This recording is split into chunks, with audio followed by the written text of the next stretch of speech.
Hi friends, host Eric here, host of Talking with Famous People, and I'm at my parents' house, and my mom had this paper. She's always getting out old papers and stuff, and it's a story she wrote probably 20, 30 years ago, I don't know. Who are you talking to? The phone. I want to read this story as a video. I need your help in a minute. Okay, as soon as I know this, I'll help you. Anyway, reading this was very powerful to me because it revealed how how smart and talented my mom was, Life in Arizona in the early 50s was fraught with dangers, both imagined and real, expressed in no-nonsense terms by my mother. Don't go barefoot, you'll step on a nail and die of lockjaw. Don't wade in the irrigation water in the gutters. Old men with tuberculosis spit there. Do you want to die coughing up blood? Don't bike near the bridge. Hobos live under it. Strangely, though, she never warned me about scorpions. And it wasn't because she didn't know about them, for they were the source of much of my pocket money. My best friend Barbara Feeney and I collected them to sell for 5 cents each to Dr. Stang, who was researching anti-venom serum in the biology department at Arizona State College. Ignoring my mother's warnings about the bridge, we often pedaled across it to a roadside part which had concrete and stone picnic tables, each one covered by a dried, palm-frond roof, an ideal hiding place for critters of all sorts, and scorpions in particular. A few whacks with a long stick, followed by a quick leap backwards to avoid the angry, tail-arched and arachnids that tumbled out of the roof was all that was needed. Barefoot and burnt brown by the summer sun, Barbara and I danced around the scurrying scorpions, scooping them into jars.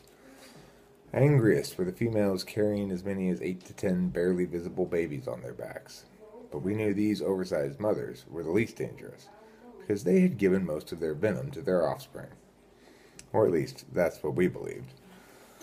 Smug about our skill and greedy for those nickels, we collected scorpions week after week, certain that we would never be stung. A little foreshadowing there. Late one summer evening, when the pavement had cooled, I crossed the street between my house and Barbara's, digging my bare feet in the... Just a minute, Cam, I'm almost done. Digging my bare feet in the silt that filled the divider strip, still warm from the day's heat.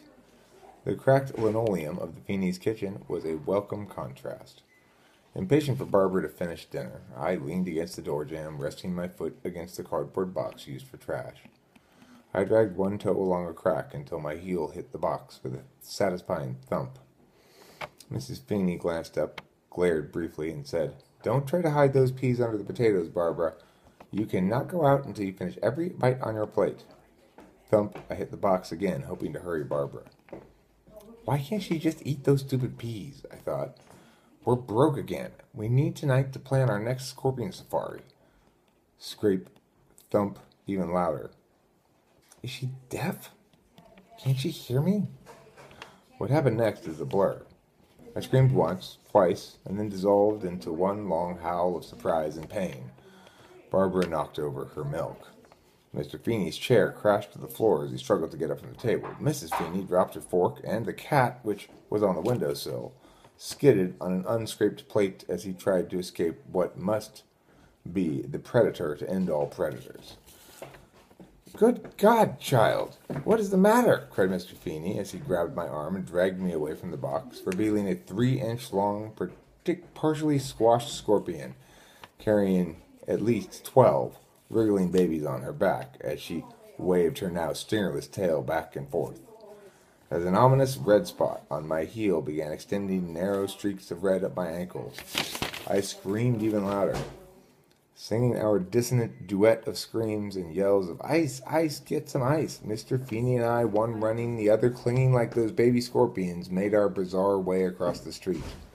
Hours later, as I lay in my bed, eyes swollen from crying, my foot on fire, my throat half closed from the allergic reaction to the venom, I knew I'd never need a warning from my mother about scorpions.